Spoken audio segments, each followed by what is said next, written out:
ইব্রাহিম আলাইহিস সালাম তিনি বললেন, এই সূর্য আমার রব। সূর্য অস্তমিত হয়ে গেল, তিনি বললেন, যেটা অস্তমিত হয়ে যায় সেটা আমার রব হতে পারে না। ওই চন্দ্র আমার রব। চন্দ্র এবার অস্তমিত হয়ে গেল, তিনি বললেন, যেটা অস্তমিত হয়ে যায় সেটাও আমার রব হতে পারে না। চন্দ্র গেল, সূর্য গেল, তারকাও গেল, সব গেল। এবার আল্লাহ তার ভিতরে নলেজ দিয়ে দিলেন, আল্লাহ তাকে ধরা দিলেন, দেখা দিলেন।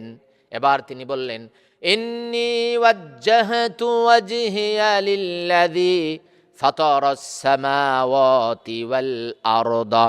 ইন্নী ওয়াজ্জাহতু ওয়াজহিয়া লিল্লাযী, আমার চেহারাকে আল্লাহর দিকে রুজু করলাম। ওই যে আপনি মোতাওয়াজ্জু হচ্ছেন, মোতাওয়াজ্জু হতে হবে কার দিকে?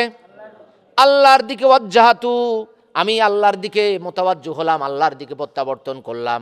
অর্থাৎ এই সূর্য থেকে, চন্দ্র থেকে, তারকা থেকে, সব দিক থেকে আমি মোতাওয়াজ্জু হলাম কি দিকে?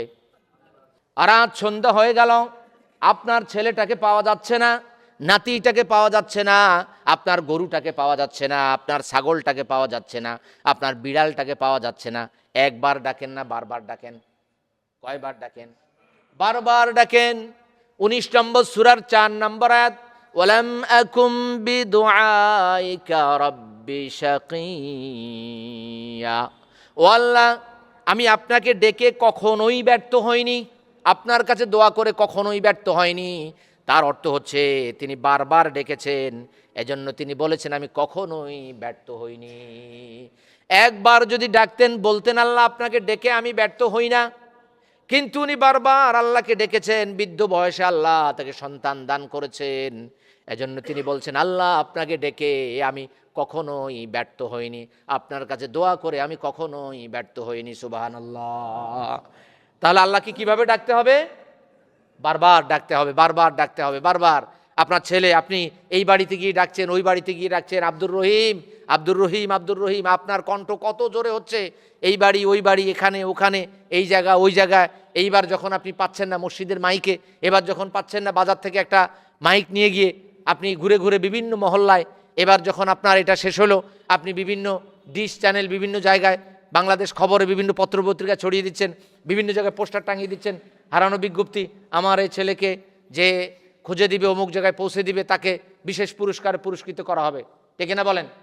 তাহলে এতভাবে আপনি ডাকছেন, খুঁজছেন না, আল্লাহকে একবার ডেকে বলছেন কত ডাকলাম, কিছুই হয় না।